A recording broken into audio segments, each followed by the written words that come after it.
about 3,100 BC, which, as far as we know, is long before there was any such thing as a Mayan culture, and comes to an end indeed on the 21st of December 2012. However, if we take the Mayans and their calendar seriously, and we should, that simply tells us that a new cycle begins on the 22nd of December 2012, a new 5,100-year cycle, and the possibility of an upswing, of a rise in human culture rather than a fall, is at least as likely as the possibility of a cataclysm. Yes, but it would be nice to have the 2 months. But yes, but on the other hand, if you look at the Popol Vuh, it describes these cyclical transitions as tremendously destructive and creative, but very usually very destructive. I mean, humanity is destroyed, and the Quetzalcoatlus go down and find their bone fragments and bring them up and then bleed on them to revive them. And not so dissimilar from the Hopi and the emergence myth, that each world actually has a kind of so in a way, obviously we would hope that maybe that represents the ego being crushed or something, but we don't really know. And as we were saying before, there are a lot of reasons to be concerned right now in terms of what's going on. Sure, there are reasons to be concerned. These prophecies of these ancient calendar systems are rich in symbolism and wisdom, and it's undoubtedly the case that they have a cataclysmic element. What I don't find in any of them, except possibly the Aztec calendar, is the notion that the world completely ends and that it's all over. There's very much the notion of a rebirth and a regrowth, following on from a period of turmoil. I have to say, in ancient mythological terms, if any human civilization ever looked like the next lost civilization, it's ours. If you study the myths and traditions that concern cataclysm, you will find, whether it's the Epic of Gilgamesh, whether it's the flood of Noah, whether it's the South Indian Sangam tradition, whether it's the traditions of Central America, that there is this cataclysmic element to it, and that human beings are always implicated in what happens. It isn't simply a blind geological disaster. It is that we as humans have lost the mandate of heaven, or have angered the gods in some way. In the case of the Gilgamesh story, it's told that we became too noisy, and the gods couldn't just handle the noise anymore. So they sent the flood to quiet things down a bit. But in every case, there's a re-emergence of human civilization afterwards. The way I look at it now, a disaster and a cataclysm still doesn't have to happen. It's in our hands. The choices are ours. We have apparently uniquely in the animal kingdom the power of choice. We can choose between the dark and the light. We can choose between good and evil, and it's not too late to choose the light. That's also in a way kind of like a good Western hope, and I feel that also to be the case in some cases. When you go down to Vedantic philosophy, that's not really the way they see it. It's more like what we experience as the body-mind organism is entirely conditioned. If you get into Nasargadatta and those kind of people, I don't know. But I agree with you.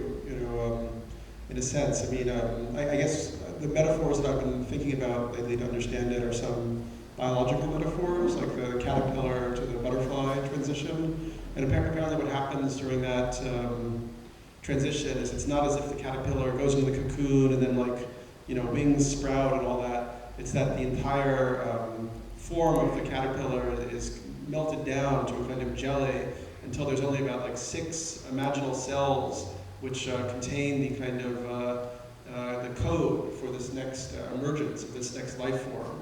And that code is then propagated through kind of layers. Like at first, the caterpillar's immune system reacts hostilely and kind of tries to annihilate the carriers of that code, and then over time it takes over the whole thing, and then the caterpillar transitions into this butterfly and actually gains a literal dimension. You know, from the caterpillar being kind of just on the ground, the butterfly is able to fly. So it's gained a literal dimension. It's interesting, we always talk about dimensional shift as a common phrase that comes out of the talk circles. And then also that it goes from being a consuming, you know, insect to a pollinating species. So it's kind of giving back rather than taking, or it's going from being a kind of heterotroph that feeds off its environment to an autotroph that's somehow contributing to it. I don't know what you feel about that. Well, I mean, moving the conversation on, I think we're all agreed that we live in dark times. That there is a sense of standing at a crossroads and standing on the edge of the abyss. Personally, I do not believe that some blind geological cataclysm is about to be unleashed. I just do not believe that. I think that the greatest danger to humanity and to this beautiful planet is ourselves. And since that is the case, if I'm correct, then we don't have to go down into the darkness any further than we've already gone. It is possible to make a change. And looking on the hopeful side, with groups like Evolver, as a matter of fact, who are actually not just talking about this, but doing something about it, I do see the possibility for positive change. It seems very difficult. It seems very difficult to change the world when you're dealing with such powerful corporate, military, industrial, and governmental forces that are all engaged in spreading fear and hatred and suspicion. But I think at a personal level, if we resist fear and hatred and suspicion and try to embrace even those who we've been taught to be afraid of, things can get better. I think that that's the one area where we all have some control in this madhouse, is over our own personal behavior and the way that we relate to others. I'm often asked where I will be and what I will be doing on 21st of December 2012.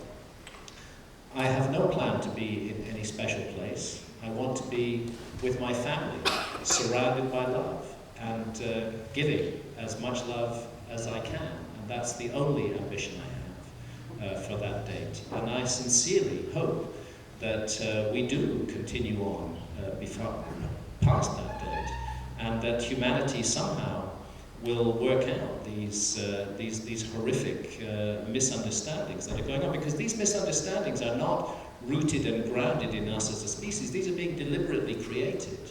Almost all of them. All of the fear and hatred and suspicion in the world is being deliberately manipulated, mainly by greedy, ugly, selfish, lying politicians who only want to keep their own jobs and multiply their power. And we don't have to go on this way. We don't have to. We can see injustice in the world and try to put it right. We can ease the pain of others and refuse to allow our politicians to continue to behave in this incredibly irresponsible manner that they're behaving at the moment. This climate of fear and hatred does not have to go on. So fundamentally, I do still feel hopeful. I feel hopeful. I feel there is a future for humanity.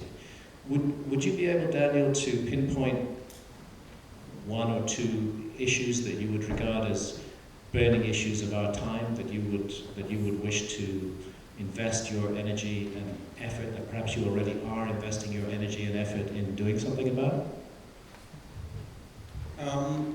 Yeah, well, there's a whole bunch. I mean, first of all, I'm also, hopeful. I mean, I think I personally find that life is becoming perpetually more interesting all the time, and I don't see why that shouldn't keep going on. And I think we are recovering kind of aspects of a whole other worldview and a whole other reality, which I think is what the subject of your book, Supernatural.